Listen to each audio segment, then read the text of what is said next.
It's time for a fresh take on entrepreneurship. Financial advisor Justin Klein with entrepreneurs Anthony Katz and Mike Brown. This is Talking Ventures.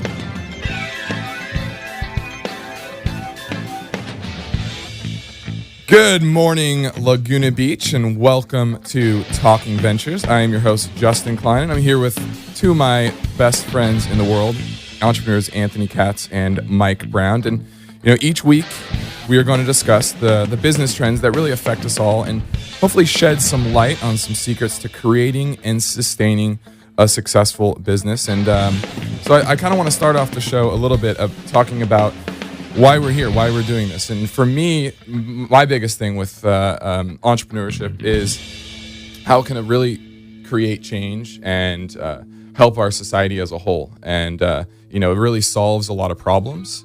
And, there's a lot of problems in this world. And I think we can all agree that entrepreneurship is really something that has and will continue to solve the world's problems as we go on. So I want to hear from you guys. We'll talk a little bit more about what you guys do, but I want to talk about that and what your thoughts are on entrepreneurship and how that can really be a positive change for the world. I mean, Justin, I think you said it very well when you said that entrepreneurs are problem solvers. Whether it be doing something to make somebody happier or to go out there and to fix a problem, whether it be an environmental problem or a physical problem for somebody. And then the entrepreneur is solving the problem and reaping the benefits of it. And I think that's what our American economy is all about. And I feel like we're pretty well set up to do that here in Southern California. Yeah, and Anthony, I know that you, with the start of your company, Hyperice, you solved a lot of problems for the sports industry. So what did you see in that industry that caused you to go down that road, and how do you see that as a model for entrepreneurship as a whole? Well, I mean, for my industry specifically, I felt that my industry is dominated by, the big brands, by Nike, Adidas, Under Armour, and none of them were really focusing. They had all kind of moved away from, tech equipment and products that really kind of help the body. They more kind of landed on clothes and shoes because that's where the margins are. They're publicly traded, so they are operating, like a publicly traded company. They have to go and not really address the needs of the athlete, but more, the needs of the business. And I felt there was just a gap in, where there was really no brands that were addressing, the real concerns of performance athletes, which is, movement enhancement, movement efficiency, recovery. And so there was an opening to when none of the big brands were doing it, and it's kind of left to the small companies. And it sounds like what you're saying is the large companies, it's hard for them to be innovative and solve problems because they're focused on how to make money and how to create value for shareholders, where entrepreneurs can kind of come in there and fill the void of R&D and be able to solve the problems that they're not focusing on because maybe they don't see it as profitable, whereas an entrepreneur can find ways to make it profitable. Is that kind of what you're saying? Yeah, and sometimes products that are needed are on the surface might not look as okay. Well, this market might not be as big as, clothes and shoes. Everyone wears clothes and shoes, but to try to kind of innovate new technology and develop products, kind of dealing with hard goods too has always been tricky for the big brands. Their businesses operate very seasonal. Clothes and shoes, they just sort of have a formula that they've fallen on. That look, Nike did what, $30 billion last year. They want to be up, or 35. They want to be up to 50 by 2020. So they have a very specific way that they run their business. Under Armour a little bit more because they're kind of chasing Nike. They're a little bit more risk-taking and have bought some companies that I think that are in the tech space. Yeah, and I think what you're really getting at is that it's they're competing with each other, and so they're kind of need to one-up each other. So it's kind of hard for them to find. They can't really take a step back and do the hard work and innovate the way maybe a small entrepreneur can. And that's kind of what I'm getting at is as an entrepreneur, it makes it makes you more flexible. And I know, Mike, you started your company right out of Chapman, right out of the library, right? And so what did you see in the marketplace there that made you think that, I can make a business out of this? And how does that apply to, I think, entrepreneurship as a whole and other people that are really going after something they're passionate about? Because I know you're passionate about cars. Yeah, for sure. I mean, I started to modify my own personal BMW 3 Series, and as I was doing so, I was a little bit frustrated just with the lack of content out there in the marketplace, like before and after pictures of you install like new lights on the car. What's it like before? What's it look like after? Mm-hmm. So as I was modifying my own car, I started to develop that content and post it onto these online message boards. And I had thousands of posts on there, and then turned those thousands of posts and that reputation and that expertise into a small business. And we cranked through $500,000 in sales in the first year while I was still a student, then $1 million the next year while I was still a student, and then graduated and took it, full time after that, got some employees and started to scale a company. Yeah. And I know you both are really big into discovering the new trends on what's happening in not only your industry, but I'm sure you're always interested in other industries as well. And that's something we're going to be talking about. And I think that's important for people broadly to understand, because, we all in our daily lives, we deal with all different industries, from restaurants to, apparel to, industrial. We deal with a lot, we come across, and tech, obviously, in today's day and age, we come across a lot of these different industries just in our daily life. And the trends that happen in these industries, if they're not affecting us today, they're going to affect us down the line. And so I think that's going to be really big for this show. And then hopefully, you guys over, Mike, you're 11 years into your company. Anthony, you're what, 6, 5? I don't know, really more like 3. I mean, the first year and a half was R&D, so Yeah. I mean, whatever, call it 3 to 5 years. Yeah. So, and I'm sure being so engrossed and be leaders of your organizations, you've learned a lot about that, about the trends in the industry. And Mike, you're tech and auto, right? Because Right. you have an e-commerce site, and so there's a lot there that we're going to be able to discuss. And Anthony, obviously, you're on the athlete side, health, fitness, which is obviously a huge trend. So with that, I kind of want to transition into kind of some headline news. And I know I think this definitely interests Anthony a lot, and Mike too as well. Is I want to get into we're going to get into a recent news article, something big that's happened that entrepreneurs have accomplished over the past short period of time. And the big thing for right now to me is SpaceX. And what was that, 2 weeks ago? A week ago or so, they landed the first Falcon 9 rocket. And I think it's pretty interesting because, SpaceX was created by Elon Musk, 2002, and I just found out that it was that long ago. I thought it was a shorter period of time. But he's really solved something that the government couldn't with NASA, right, is how to land a rocket safely back to Earth. And I think it's a good model for entrepreneurship and shows what kind of problems entrepreneurship can solve. So what do you guys think of that, and how do you think that's really going to affect that industry? I mean, I think the biggest problem with space exploration is the cost of it. And I feel like if you can reuse something instead of having to, the problem with rockets is every time they come back into the atmosphere, they were designed to burn up. And now if you can get it to come back so you don't have to rebuild the thing from scratch every single time, that saves the manufacturing costs immensely. I mean, they can reduce the cost by up to 100 times just by not burning the thing up that you just spent tons of money putting together. Yeah, I mean, I think they said now it's going to be 100 times cheaper to get into space. And where that takes us, I think nobody really knows. But I know, Anthony, you're a huge fan of Elon. What do you think of that accomplishment? And for me, I think it's the best accomplishment he has had in his career. I mean, put it this way, there's a handful of people on the planet that could start a venture like that and make it work. And, the other guys are, maybe Richard Branson could do it. Maybe, just not only having the money, but, you're talking about, this is not like opening a florist. This is a completely, I think, to me, one of the most interesting, he's one of the most interesting guys in the world. And, when Steve Jobs died in 2011, I just think that this guy is now the one guy on the planet that's going to, the innovations that he's going to develop at his two companies are going to impact the world much the way the iPod and the iPhone did. And so I always have been a big fan. People criticize him, and the people that criticize him are spectators. They've actually never gone and done anything, but they criticize or I think one of comment on what he does. The biggest criticism that I see for Elon is all of his businesses. You talk from Tesla to Solar City to SpaceX. They've been started at least helped along by government financing, subsidies, things like that. So do you think that either that means that was money well spent by the government?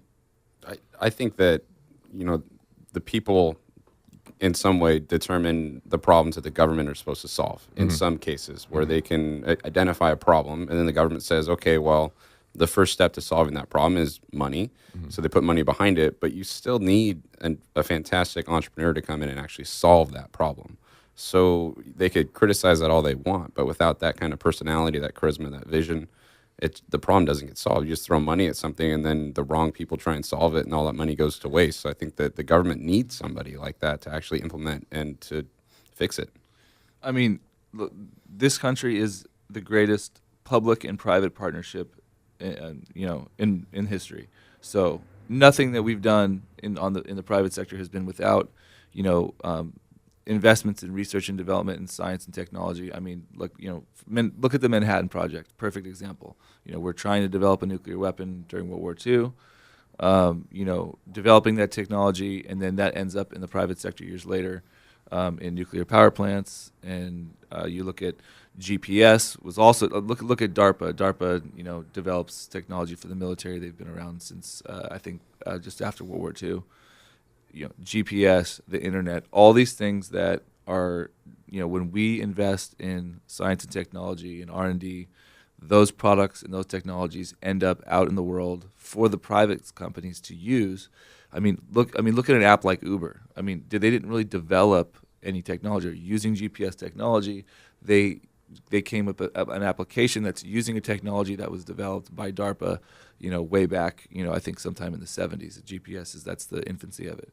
Yeah, so maybe that's what you're talking about, how you don't know what this effect will be, right? With what the Falcon 9 rocket is. You don't know 20 years from now what the effects are going to be, just like you didn't know that GPS was going to turn into Uber 20, 30 years later, right? I can go on and on with the technologies that that I think Mike made a good point about, the people kind of decide, where we want to, what's important, what technologies are important, what technologies are going to change the world. And to me, it's not just the private sector, it's a combination of investing in these technologies. You go to Denmark. Denmark gets more of their energy from wind than any other country in the world. Germany gets more of their country from solar than any other country in the world. Think about where Germany is. It's not like exactly the Mojave Desert. Yeah. And for them to and the reason and why does that happen? Because the people believe that this is an important technology. The tax dollars go to investing in the technology. The private companies come along and figure out how to scale the technology and run the. It's not necessarily that we're saying that they're going to run the business, but to invest in the technology and improve so we can get scale.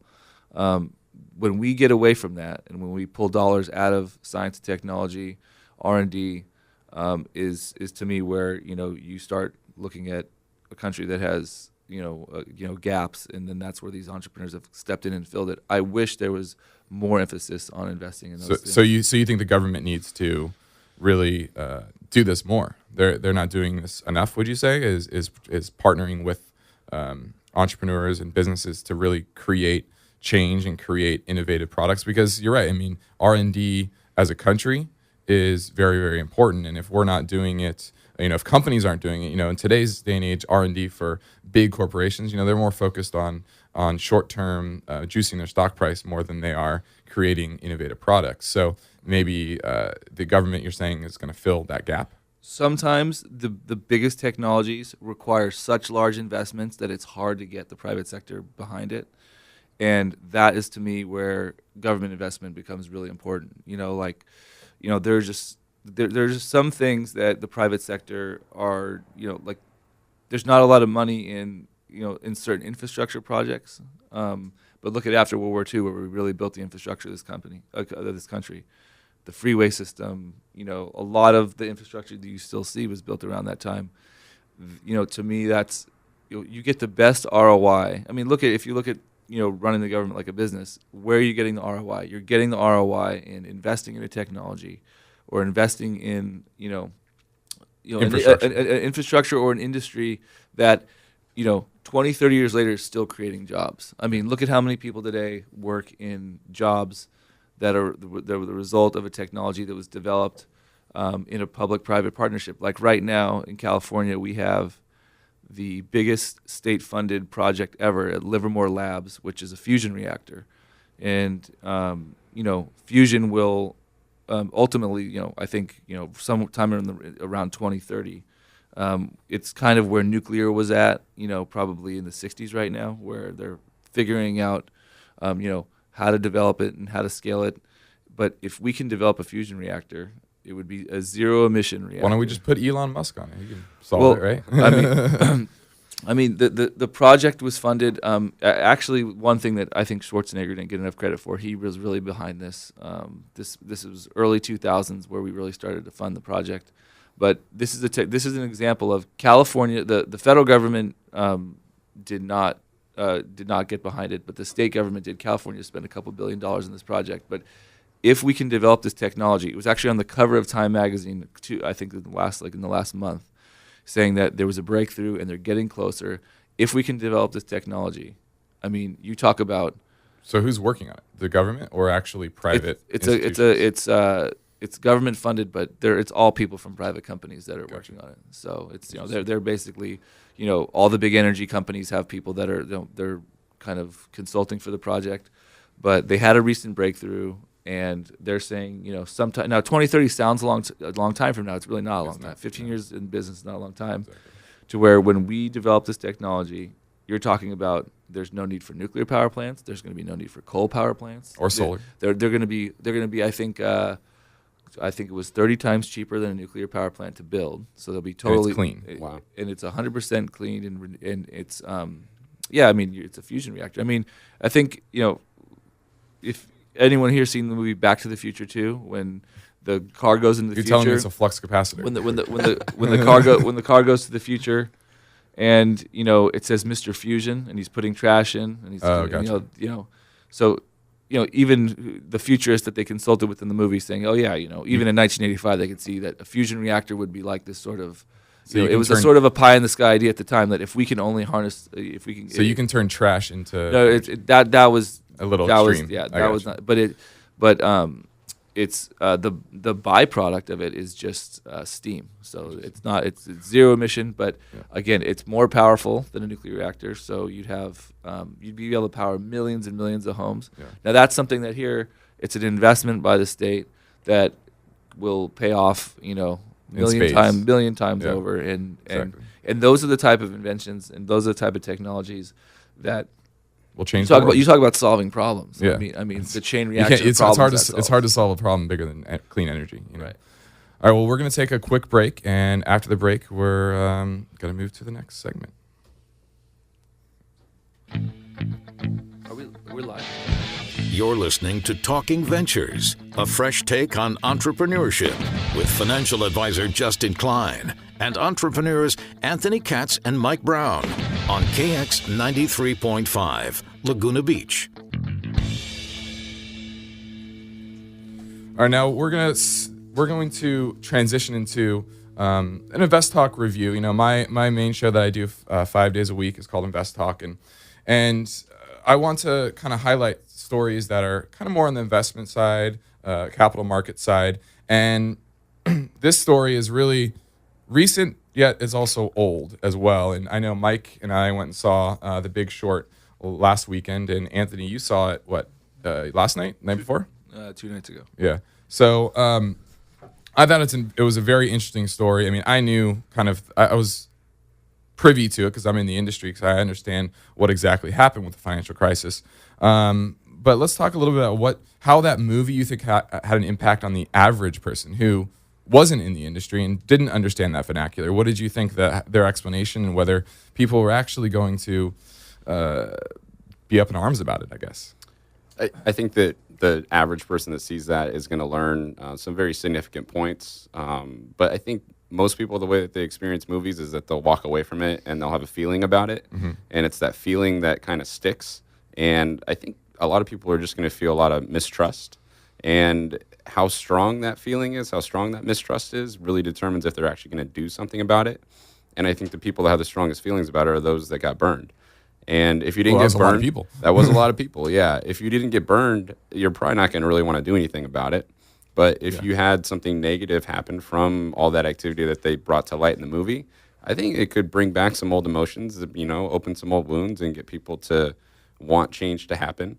And I think that, again, we come back to this whole thing about as an entrepreneur, I don't necessarily like regulation. I don't want to have more rules, but sometimes I think that a lot of the rules that were put in place were not enforced, or they were not in place to begin with, and that's where a lot of the problems started to come from. That's the source of the problem. Well, but there's a big difference between regulating the financial sector and regulate. Let's make a sharp distinction between financial services and business.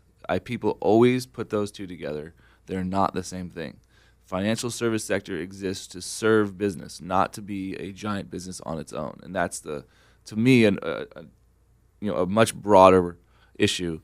Is that in the late 1970s, the financial service sector represented about 12% of GDP, got all the way up to almost 40% in 2008. Yeah. I mean, so you're saying that 40% of commerce is done servicing other commerce. So it doesn't make sense. I mean, it's Makes just no sense. it's essentially you've created a whole industry of jobs that all that money, all you're doing is sucking money and pulling money away from, real businesses that produce goods and services that help improve the quality of people's life. And also talent. We talk about how some of the smartest people in the world were going to Wall Street. Why? Because that's where the money was. And in reality, most of that money was fabricated in a way or just taken from the future, however you want to call it. But it certainly wasn't a great use of our genius minds in this country.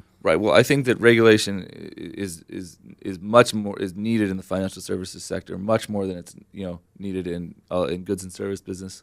I think obviously, operating my own business where we produce goods and services, I'm completely fine with with regulating on. I should not be able to produce throughout operating my business. I should not be allowed to be able to pollute people's air and water and produce products that are harmful. I should be completely transparent on what I'm doing. And that's difficult because there's a lot of companies that don't believe that. And so I'm totally, and I think that any honest business person should be fine with being regulations are usually about transparency most of the time. About people should have a right to know exactly what they're buying, and I'm totally in. So where I think that people kind of they marry the financial services sector and business. It's like you're not in business; you're in the financial. You're in financial services, which is totally different. And if you don't regulate the financial services sector and you completely let it operate on, it kind of became like the Wild West, and that's what happens. Because there was a scene. You leave people to their own devices. And There's a scene in the movie that I think is probably going to be one of the most memorable scenes where the two mortgage brokers were essentially, laughing about doing these bad loans, and the people that were trying to figure out if they should short the entire industry were basically like, why are they admitting it? And I don't want to spoil the movie for those of you that haven't seen it, but if you haven't seen it, absolutely go see this movie, The Big Short, because it's fantastic and it gives a lot of humanization to the event that happened in the real estate collapse. But what people will remember about this movie is that feeling of just what the heck, like how could this be possible? How could our country have so many loopholes that so many people could exploit to the point where you have a complete collapse? And I think that's the feeling that people are going to leave with, and that would be the only way that change would happen, is if that is a strong enough feeling for them to get up in arms about it. Yeah. Now you're listening to Talking Ventures on 93.5 KX93.5 in Laguna Beach. And, we're talking a little bit about the movie The Big Short. And I want to talk, since we're in Orange County, I have a term that I've coined for the finance industry. I call it just Orange County finance. And it's really, started with originating these mortgages. Then it went to loan mods. And then it went to debt consolidation. Then it went to student loan consolidation. And actually, I just found out they're actually moving into the healthcare space. They're coming after insurance companies. They're partnering with drug companies, and they're buying lead lists, and they're calling up these people who, say, for example, they have diabetes, right? And they partner with a drug company that treats diabetes, and they know that these people are covered by insurance companies that will cover this diabetes drug, and they'll call them up and they'll try to get them to order this drug. And that's how they're playing that system. So, and that's just, I have some healthy respect for the people in this industry because they're finding that nut. They're a squirrel trying to find a nut, and that's the nut that works right now. And it usually changes every 18 months, 2 years. But at the same time, they're also kind of playing the system. So what do you think of companies like that go after these big payers and big endeavors that really pay off? And are they beneficial to society, or are they really just sucking on the system? I mean, in most cases, I would say that it's kind of sucking on the system and finding opportunity. As an opportunist, as an entrepreneur, I mean, you can't necessarily always hate on it because it's like, okay, there's an opportunity to go out and get it. I couldn't see myself doing activities like that. It doesn't feel right to me. Yeah. I can't. But I have a healthy respect for the energy that they use to go after that. It's not super easy. You don't just set up a shop one day and it happens. Now, it might be easier than building, businesses like your guys's, but you still have to have energy to go after it, and a little moxie as well. Yeah, you can respect the energy and the moxie, but it's difficult for me to respect it when they're taking advantage of any situation like that in a way that doesn't create positive results for the people that they're serving. If they're out there and using energy and moxie to create something that improves the lives of the people, then I'm all for it. But I mean, you can have a lot of respect for some criminal out there that spent a ton of time and research and did a ton of planning to make a crime happen. He's obviously really smart, but smart in all the wrong ways. Yeah. So you want to be smart in the right ways, because eventually, if you're doing something like that, it's going to catch up with you. There's no way that you can get away with it forever. Yeah, and I know, Anthony, you have a healthy hate, would you say, or despise for people in those industries that are really kind of gaming the system? Well, it's nothing. It's not like a personal thing. I mean, yeah. I'm not going to throw a blanket over everyone that works in financial services, but I think, look, there's certain jobs that really just shouldn't exist, and we've kind of got to the point where American companies have been, people think that 4.5 or 4.7, that used to be the standard for unemployment that was built into the system. Well, in the last 30 years, companies have become way more efficient, and through technology and globalization, or I'd say the primary two reasons why companies can operate so much more lean now. So you have a company like Apple, what's their market cap, like $600 billion, and they have, I think at the last I heard, 50,000 employees. That's unthinkable if you look at how big IBM was in the early 80s. They had hundreds of thousands of employees. Right. And so we can do so much more with less people.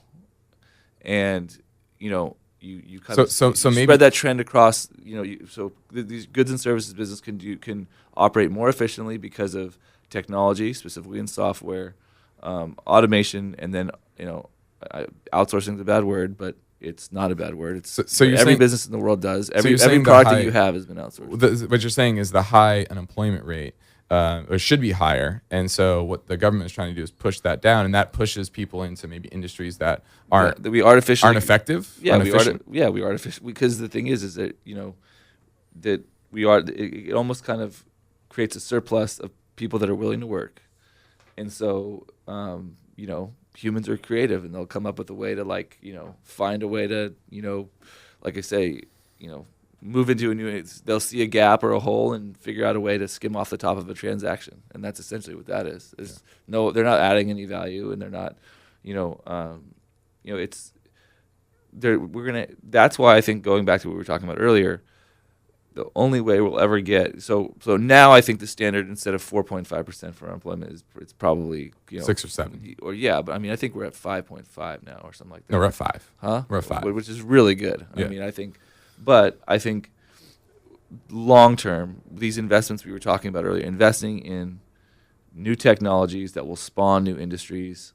And it's creating jobs, and it's going to also hopefully spur the government to redevelop our economy, rejigger our economy in a way that is made for globalization, right? We've talked about that, this privately, Anthony, is about how the government needs to make a lot of massive changes to our education system, entitlement system, et cetera, that will be able to compete in this globalized world, and they just haven't made those changes yet. I mean, they're just happening a little bit slower, and unfortunately, we've just diverted so many resources to blowing up shit things in the desert, and I think we have a sort of a misallocation of resources problem, where we've put a lot of money into reimbursing prescription pills for seniors. We've put money into you're talking about unproductive endeavors. What you're well, saying. just you look at what we spend our money on. There's just things that get absolutely. We're spending. We're one of the only countries in the world we spend 4 times the amount of money on old people as we do young people. Yeah. I mean, Japan's that way as well. You're trying to look. I'm not saying we don't spend any money on taking care of people that are old. That's not not what I'm saying. I'm just saying that spend our money. You're going to invest money in areas that you want to develop. It's really hard when you're pulling money out of education and things that are going to help younger people. You want to put developing technology, and you're putting it into prescription drugs for old people. And you want to put money in things that add value. And after the break, real quick, we're going to talk with Anthony a little bit about Hyperice and how we added value to an industry that needed change. This is Talking Ventures on KX 93.5, Laguna Beach.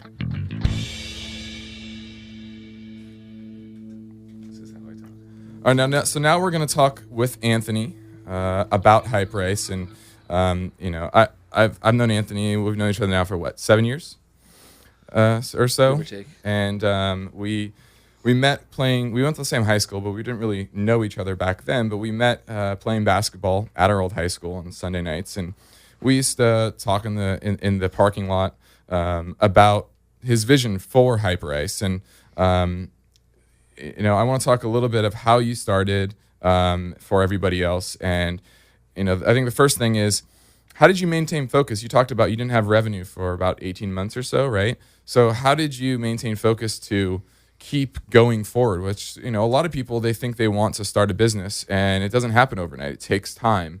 And so talk about that starting process and what it took to really get to that revenue point. Well, my situation was not typical, because I was able to raise a significant amount of money at a pretty high valuation when I was completely pre-revenue, just with prototype products.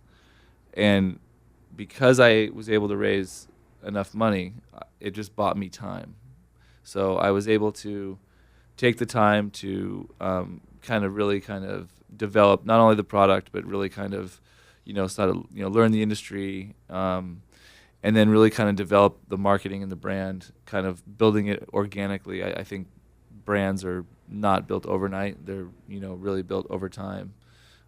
So I think when I first developed the prototype with my partners in 2011, I was really adamant about resisting the temptation to go to market right away. I said, look, this is a prototype. It works great. It needs some fine tuning. So do you think other entrepreneurs, they kind of rush things and they get their product, the service to market sooner than it really is ready? Well, no, it's more that they don't have the like I said, they don't have the time. They don't have the money. It's not only the money to kind of go to market, because I was really adamant about going to market when the product was ready, but not only that, when we had kind of developed the business more, had the infrastructure in place. We didn't start selling product till July of 2012. I think I had a working prototype, at the very end of 2010. So, I mean, you're talking about almost, 18 months of just doing R&D and relationship building and all these things where... Yeah, can you talk a little bit more about the relationship building? I mean, that's big. Nobody builds a company by themselves. Nothing happens on your own. You always have to have good partners, good relationships, good resources. So maybe talk a little about like the top 1, 2, or 3 of your most important relationships or resources that got you from this prototype phase into revenue phase. I mean, I started making, our first product is, I guess I'll try to explain it in layman's terms. It's basically an ice compression device. So, I think everyone knows that people use ice compression therapy, or they ice their, knees after their, when they get sore, or if people have an injury, or people do it after surgery.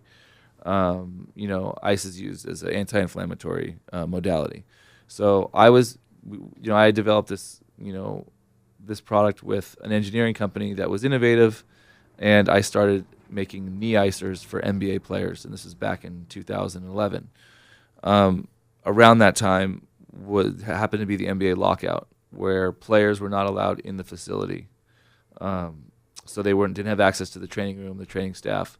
So a lot of guys had to kind of learn to be self-reliant because, typically when guys train in the off season, they can go to any NBA facility and train and have access to all the services. So, I think the timing of it was kind of, was lucky. So you're saying timing is just as important as skill? I think, luck, timing, it's all important. Yeah. I mean, look, I don't know. I can't say that was the key reason why we're doing what we're doing. I wouldn't say that, but it definitely helped. Yeah, and you built a great brand, right? I mean, with all the athletes that you have involved, it's just simply a great brand. So beyond just the athletes, what would you say is the most important thing you've done to create a strong brand in the industry? I think brands mostly exist in like a digital world now. So for me, the focus has always been on the aesthetic and the content, visual communication. So, I think, for me, when this is the part that I was really, really into when we started was, okay, you have a product. Now I need to like communicate this and build a story around it. Brand building is storytelling. It's very similar. So, what kind of instruments do you have to tell that story? Well, you have photos, you have all your marks, which is like your logos, and So you're saying it's extremely important to be able to communicate a story in more than just text, right? You need to really have it be visual, because that's kind of how people consume their content nowadays. Mostly, people unfortunately don't like to read. Product companies are content companies now. There's I think if you look at, one company where I'd say like really got that was Red Bull. So like Red Bull is, to me, a media company that sells, it's a marketing company that makes a drink. Yeah. But it's not, the product, it's an Austrian company, came out in the 90s, but, they now have actually their own media television station. So that's why they say content is king these days, right? Well, it's just that's the way you're communicating. So, 20 years ago, we bought products in the physical world. We walked into a store and bought products. We mostly learn about brands now in the digital world. We mostly interact with brands in the digital world, whether it's watching their content. We have mobile devices that we carry around that you have the ability to constantly push content out to your audience. So in a way, a lot of the tools now in the digital world, like specifically like Instagram, I know Facebook I think it's not as sexy, but it's still a relevant tool. Yeah.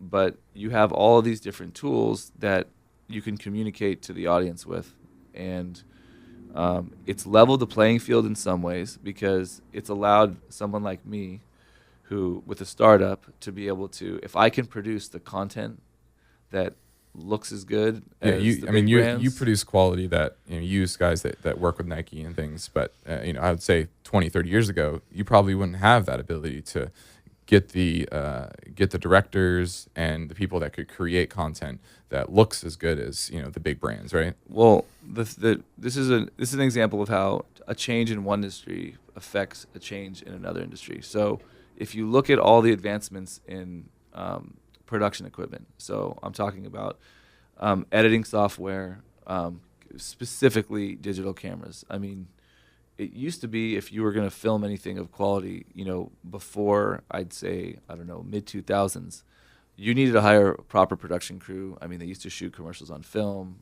I mean, it was the barrier of entry to even making content like that was so high. And then the question was, the only brands that actually produced video content before, I'd say 1998, were companies that were huge because they were making TV commercials. Where were you going to play a video in 1997? That if you're a small brand, where are you gonna play a video? Yeah, you can't play it on a big. You can't play it on TV. Yeah, you play a video somewhere, but it's probably not going to be mail seen. out VCR tapes. Yeah, exactly. So back then, consumer brands were really focused on products and manufacturing the product and cutting their costs, and then traditional advertising. Getting enough money to have print advertising. Now there's so many small brands that could appear bigger than they are, because now we live in a digital world where I can produce content, and going back to and you can disseminate it quickly and easily. Right, and going back to the point about how so the advancements in digital cameras, in the production value has gone up 100-fold in the last 10, 15 years, that it's allowed someone like me, a small company, to produce content that looks like it was produced by a large company. And there's not really much difference. The skill level of the artist is what it is. So it's I think it was Howard Hughes who said, because Howard Hughes got into filmmaking, he made a movie called Hell's Angels. I think it won a bunch of Oscars back in the day. And he said, film won't be a true art form until the materials used to make it are no more expensive than a pen and paper. Because basically he was saying saying that's what it's become. Well, no, I'm saying that he was a millionaire who inherited money, and then he had a drilling company. It was one of the companies that made the tools to basically extract oil in the 20s, and but his passion was film. So because he was a millionaire, he was able to go into film. You had to be a millionaire to go into film back then. Yeah. So he was basically saying that, okay, the people that are making film they're not even. It's the most artistic millionaires essentially, but now you have people. Now it's just anybody who's artistic. Now you're opening up this whole art form. So you're saying anybody who has a company out there, they don't need to be big to produce great content. They can just find a talented artist that knows how to use this equipment, and you have to have a brand identity as well. And I mean, Anthony, maybe you can talk to us a little bit. Being like the new kid on the block and having fresh content that is new and is disruptive, I think gives you a distinct advantage over the older brands that you're trying to take market share from. Well, the big brands are all ad agency driven. So, I mean, you look, in most of the ad agencies, look, there's some that are really, really good. And you see, I mean, I think, like a perfect example of how an ad agency could redefine a brand would be what Wyden & Kennedy's done for Old Spice. So, I mean, Old Spice was like, it was a 5 dead years brand. ago, it was a complete dead brand. But they still had the distribution because their parent company is huge. But they had it's like something your grandpa would have worn. So they go to Wyden & Kennedy and say, we need to basically, we want a facelift. We want to redo our whole brand. We want to, most millennials have never even heard of our brand anymore. It's an old brand that Old Spice, literally. Yeah, and so and they come up with this really, really creative campaign that now most young people have heard of because of most of the commercial. Those TV spots are such a big part of their brand. It's such a big part of their brand identity. It is their brand identity now. So that's so Wyden & Kennedy, which is the ad agency that from Portland, Oregon, that built Nike. Essentially, they do all they've done every TV spot Nike's ever done. An ad agency could really they have huge budgets coming from big companies that could create this content. So when I don't look at another ad and say, okay, I want to be like that, or it's like you have to find the spirit of the company has to come from like either the founder or the marketing director saying, this is who we are. Now we need to tell the story. And now we're able to do it. And that's what you've done. Well, yeah, and so I just think that I've been able to have personal relationships with some really talented people. So you're talking about that's why relationships are very, very important. Right, so, and not just in business, but in all areas of business. Exactly. All right, well, after the break, we're going to talk with Mike a little bit more about how he started and where he's going from here. A fresh take on entrepreneurship. You're listening to Talking Ventures with financial advisor Justin Klein and entrepreneurs Anthony Katz and Mike Brown on KX 93.5, Laguna Beach. All right, now we're going to talk a little bit with Mike Brown, and Mike is the CEO and co-founder of Mod Bargains, and he started his business from the Chapman Library. Mike and I both were graduates from Chapman University here in Orange County. Mike, what year? 2 years after me? Yeah, graduated 2006. Yeah, okay, I was 05. So, why don't you talk a little bit about your vision for the company back when you started it out of the library, and how has that vision and that brand evolved? Yeah, I mean, when I was buying parts for my BMW, I was essentially buying it from all these different companies, and what I wanted to do was solve the problem of getting all the parts on one website, from one retailer. So we had a very, very low barrier to entry. We basically just put a website up and started to add products to it, and the first products that we put on the site and started selling were products that I had bought for my own personal car, so I was an expert on it. I could speak to it, be confident in it.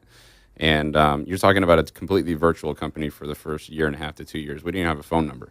We literally had a website, and we were talking to people online, but the personal experience that I had was enough confidence that these people could trust us to make the purchase through us, and then you treated people right. You did the orders correctly. And so what made you transition from completely digital to now having a phone number? And right now you say most of your sales come from people calling in, talking to one of your experts, and then ordering. Yeah, I mean, the business has evolved immensely since being a college student, and obviously I'm full-time in college. I'm not going to be able to have like an office and a warehouse. But what made you say, okay, now we need to transition from being completely digital to the opportunity to do things bigger and to do things better.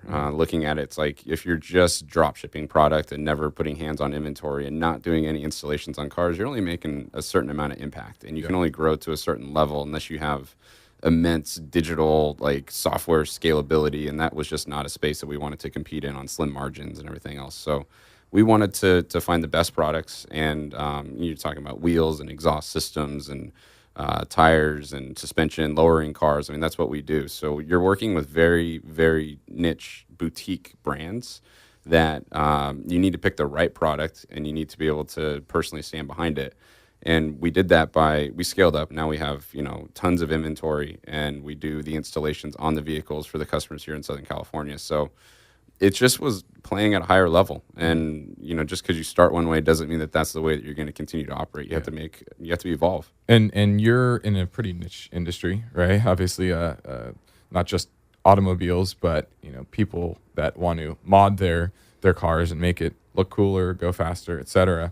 How is being in the niche industry helpful, but also how does it hurt? Obviously, it limits your potential upside, but, how does it help and how does it hurt? Yeah, I think that a lot of people are car enthusiasts. They just don't know it yet. And once they see a modified car, once they experience a modified car, once they do their first modification, they realize how good that it makes them feel driving around something that is not boring and just like everybody else, but it is unique, and it turns heads, and it impresses people, and you get compliments. Everybody's a car enthusiast deep down. They just don't necessarily know it yet. So it's kind of like hockey. Everybody likes not everybody knows that they're a hockey fan until they actually go to a hockey game and experience it firsthand. Yeah. So I think that being in a niche industry, it has opportunities for us because we can maneuver really effectively, and which products are going to be good.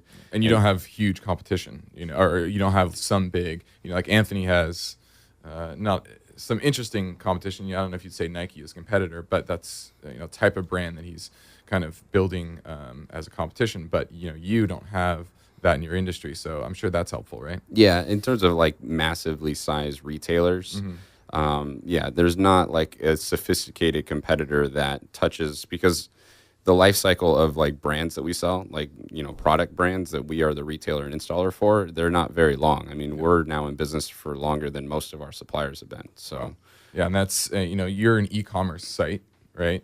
And you started the business 11 years ago, and technology has changed dramatically in those 11 years. So how would you say your industry has evolved over those 11 years? And obviously Amazon, which now is what, one of every $5 spent online, something like that. How has that affected your business? I would say it's probably less than the average, but it still, I'm sure, has affected you. It's been fairly significant. I think what Amazon does is they set these common expectations, like getting free 2-day shipping.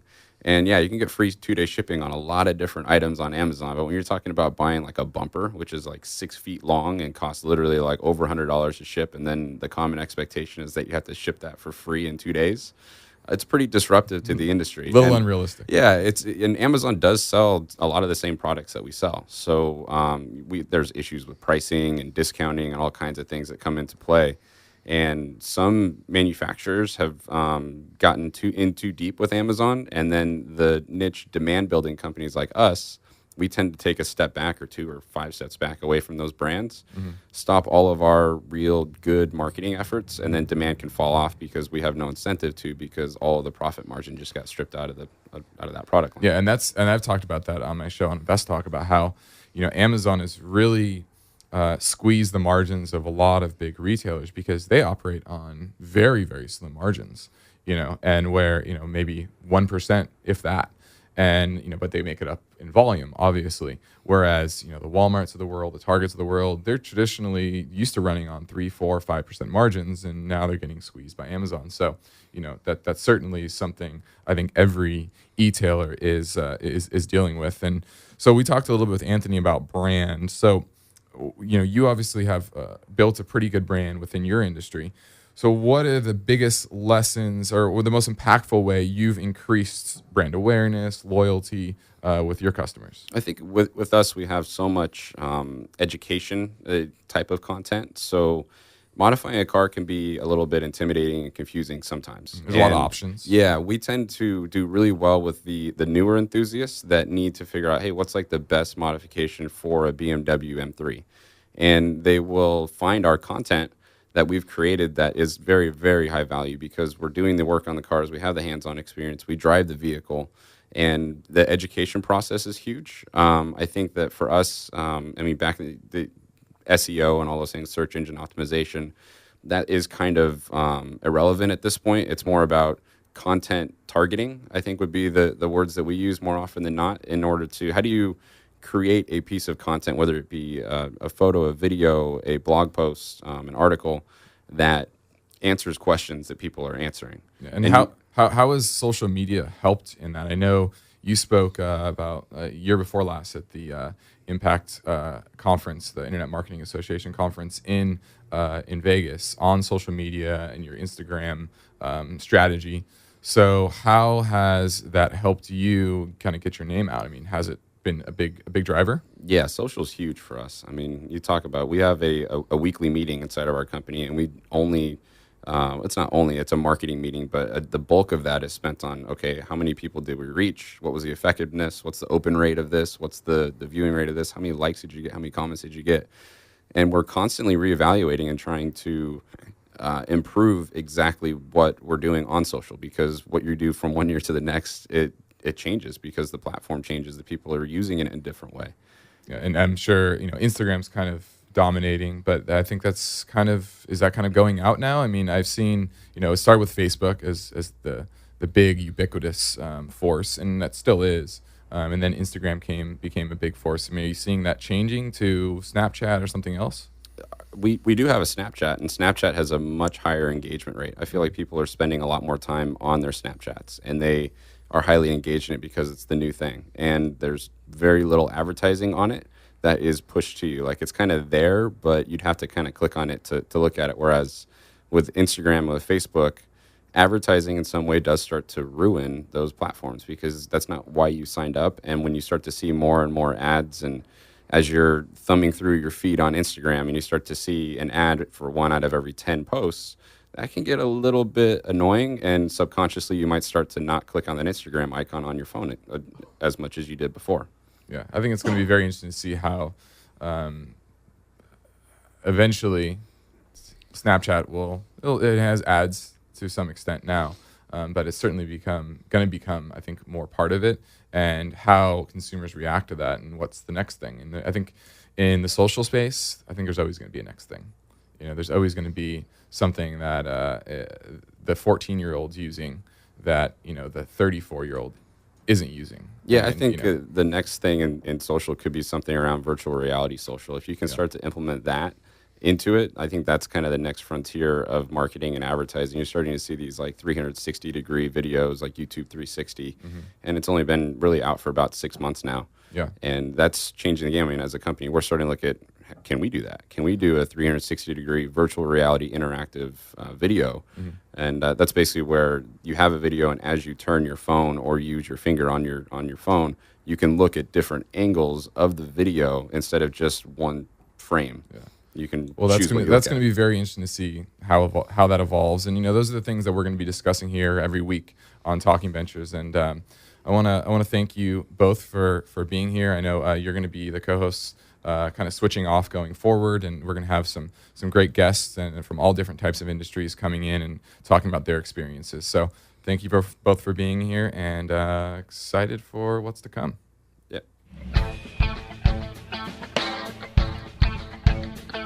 Talking Ventures, a fresh take on entrepreneurship, forward-looking ideas about creative business development, with financial advisor Justin Klein and entrepreneurs Anthony Katz and Mike Brown. Contact Justin Klein directly at talkingventures.com. And join us again next week for more conversation about emerging trends and the secrets to creating and sustaining a successful business.